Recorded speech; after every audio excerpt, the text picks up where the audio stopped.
One marketing myth you wish every founder stopped believing. Probably that there's a silver bullet with marketing. If we can just do this one thing, we're going to hockey Absolutely. stick growth. Hi, I'm Harry Rao, founder and CEO of TestGrid.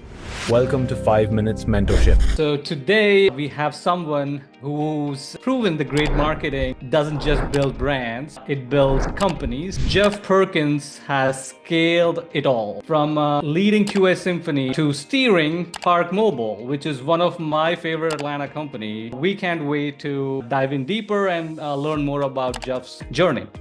Thanks, Harry, for having me on the pod. So most marketers dream of a seat at the table from CMO to CEO. What was the moment you realized you were ready to run an entire organization, not just the marketing functionality? Yeah, I don't know if I ever realized it until someone called me and said, hey, we're going to make you CEO. So it wasn't something I had maybe a grand plan for. But in my career, one of the things I've always tried to do was expand my portfolio. But as you spend more time in an organization, you want to start to look around and say, all right, well, I think I could also add value in this group, or I could also add value here. Because one thing that you do really well in marketing is you understand the consumer. And that's essential in a really good product lead. It was not by chance. It was that your grit and your enthusiasm to learn and operate. You have taken bold career leap from QA Symphony to like Park Mobile. What's the single filter you use when deciding if a company or the role is worth jumping into? How do you go by this is what I want to do? I think every career move I've made, I generally look at the opportunity and I try to assess, are they solving a significant business problem? That's the big thing. I'd always worked in bigger companies, and so I decided to kind of bet on myself and said, hey, I'm going to go do something more entrepreneurial. As a former CMO and now a CEO, do you believe AI is killing marketing roles? Or is it actually making the best marketers more valuable? I think back to when I was at QA Symphony, and one of my big plays was around content. I wanted to have really high quality content, and we started doing a webinar series. Every other week we would do some webinar, because in the software testing world, there just wasn't a ton of content out there at the time. Yeah. And so we came in and I saw this gap in content. I said, hey, maybe we can be a content provider to software testers. And that's how they could learn about QA Symphony and what we do in our business. Take weeks to get all the assets together that you need.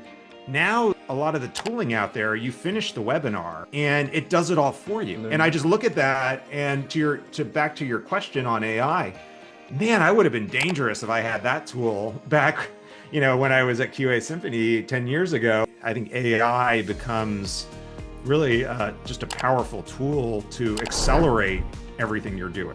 I still feel there is no replacement to human creativity, Jeff. Here is the thing, right? So if tomorrow we banned some of these vanity metrics, like impressions and followers, how would you measure marketing success? So I think the best way to measure marketing success, and this is kind of the metric I always look at across different companies I've worked for, but can we make a straight line between the impact of marketing, not to website visits, but the impact of marketing actually to pipeline generation?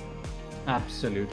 The last one would be looking at today's startup ecosystem, Jeff, right? So do you feel like do founders actually understand marketing, or is it still treated like an afterthought until it's too late?